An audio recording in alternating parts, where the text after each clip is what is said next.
Kaleshwaram project నిర్మించిన 3 సంవత్సరాల్లోపే project పిల్లర్లు కొంగడం అనేది దేనికి సంకేతమో బీఆర్ఎస్ పార్టీ చెప్పాలన్నారు. దాదాపు 1,00,000 కోట్ల నిధులతో నిర్మించిన కాళేశ్వరం ప్రాజెక్టు నాణ్యత లేకుండా నిర్మించి తెలంగాణ ప్రజానీకాన్ని 10 సంవత్సరాలు మోసం చేసి వంచింది కాకుండా మళ్లీ ఒకసారి మోసం చేసే ప్రయత్నం చేస్తోంది బీఆర్ఎస్ పార్టీ. బీఆర్ఎస్ నాయకత్వాన్ని అన్నం ప్రవీణ్ విమర్శించారు. తెలంగాణ ఉద్యమంలో నీళ్లు నిధులు నియామకాల ట్యాగ్ లైన్తో తెలంగాణ ఉద్యమం చేసి తెలంగాణ రాష్ట్రాన్ని సాధించుకుంటే తెలంగాణ ప్రజలు నమ్మి కేసీఆర్కి అవకాశం ఇస్తే నీళ్లలో కుంభకోణం, నిధుల్లో కుంభకోణం, నియామకాల్లో కుంభకోణం చేసి తెలంగాణ యావత్ ప్రజానీకాన్ని తన మాటల గారడితో వంచిన తీరును అన్నం ప్రవీణ్ తీవ్రంగా మండిపడ్డారు. ఈ కార్యక్రమంలో కాంగ్రెస్ పార్టీ సీనియర్ నాయకులు సుంకర్ రమేష్, గణేష్, దీపక్, ప్రశాంత్, దినేష్ తదితరులు పాల్గొన్నారు.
ఈరోజు బీఆర్ఎస్ పార్టీ కాళేశ్వరం ప్రాజెక్టు సందర్శన పెట్టుకుని ఇవాళ తెలంగాణ ప్రజలను మళ్ళొకసారి తప్పుదో పట్టించడానికి, మళ్ళొకసారి మభ్యపెట్టడానికి ప్రయత్నం చేస్తా ఉంది బీఆర్ఎస్ పార్టీ నాయకత్వం. ఈ సందర్భంగా తెలియజేస్తా ఉన్నాం. ఇవాళ బీఆర్ఎస్ పార్టీ కాళేశ్వరం సందర్శనను కాంగ్రెస్ పార్టీగా తీవ్రంగా ఖండిస్తా ఉన్నాం.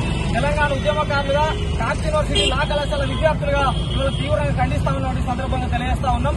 ఇవాళ 10 ఏళ్లలో ఒక నియంతలాగా తయారై కేసీఆర్ గారి నాయకత్వంలో కేసీఆర్ గారి పార్టీ బీఆర్ఎస్ పార్టీ వాళ్ళ ఆర్థిక విధ్వంసం సృష్టించిందని కూడా ఈ సందర్భంగా తెలియజేస్తా ఉన్నాం. ఇవాళ కాళేశ్వరం ప్రాజెక్టు పేరు మీద 1,00,000 కోట్లకు పైగా ఖర్చు చేసి ఇవాళ ఆ నిధులన్నిటి కూడా ఇవాళ మరి గంగపాలు చేసిందని కూడా ఈ సందర్భంగా తెలియజేస్తా ఉన్నాం.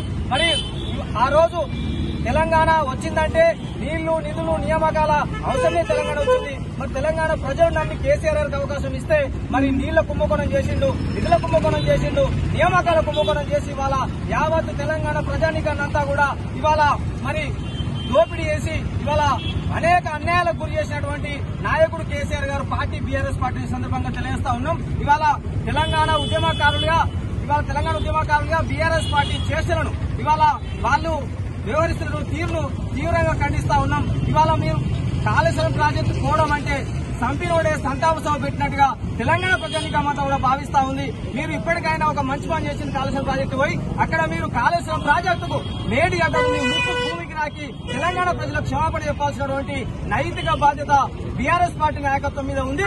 మీరు ఇవాళ పోయి తెలంగాణ ప్రజలకు మాత్రం క్షమాపణ చెప్పకపోతే మాత్రం తెలంగాణ ప్రజలు మరి వచ్చే ఎన్నికల్లో వచ్చే ప్రతి ఎన్నికల్లో మరి మీకు తగిన బుద్ధి చెప్పేందుకు తెలంగాణ ప్రజానీకమంతా కూడా సిద్ధంగా ఉందని సందర్భంగా తెలియజేస్తా ఉన్నా. జై కాంగ్రెస్, జై కాంగ్రెస్, జై కాంగ్రెస్, జై కాంగ్రెస్.